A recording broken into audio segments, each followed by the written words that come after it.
Our topic of our video is why slavery became important in the South during the 1700s. First of all, most southern colonies, with the exception of Georgia and Maryland, were originally settled with the intention to make a profit.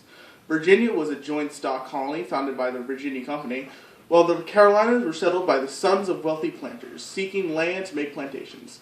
Maryland and Georgia were for more religious reasons, but both eventually developed economic systems similar to Virginia and the Carolinas. All southern states had a system called the headright system that gave land to people who paid for the transit over and added on to the acreage if they paid for others.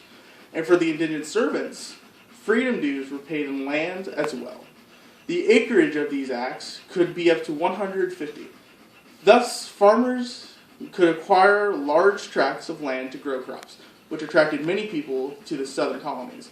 This set the stage for the economies of the South to eventually become dominated by cash crops. Tobacco would become the cash crop of the Chesapeake area, while rice would become the cash crop of the Carolinas and Georgia. While planters controlling large amounts of land due to the headright system, farming large amounts of cash crops became very profitable. All the crops could be taxed by the governments and produced in masses for export to England. Rice specifically would make Carolina farmers the wealthiest of the colonies. Tobacco itself would come to define what the economic system of tobacco-growing colonies would be called. With large amounts of land, it had to be worked in order to harvest the cash crops. This labor demand was filled by indentured servants and wage laborers. But the work had high death rates. Thus, it was cheaper to pay for a servant knowing that you would not have to provide for them forever, than to buy a slave that had to be fed, clothed, and boarded for an entire lifetime. And it would most likely die, meaning you would have to buy another to replace it.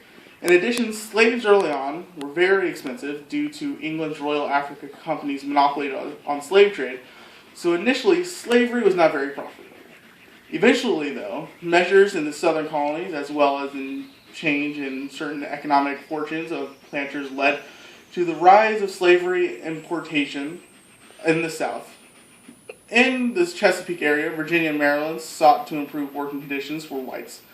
This was because of the horrible conditions when harvesting the cash crops. So, therefore, wage laborers could not be relied on for cheap labor. Second is that slaves could be procreated profitably in two ways. One way was through quite literally raping an enslaved woman. Certain southern colonies allowed maternal descent of the status of slaves. Another way was for the slaves to procreate among themselves. Death rates during the 1600s had fallen for workers, and that meant more slave babies if you had slaves. Finally, in the late 1600s, the Royal African Company lost its monopoly on the slave trade, and the price for the slaves went down considerably.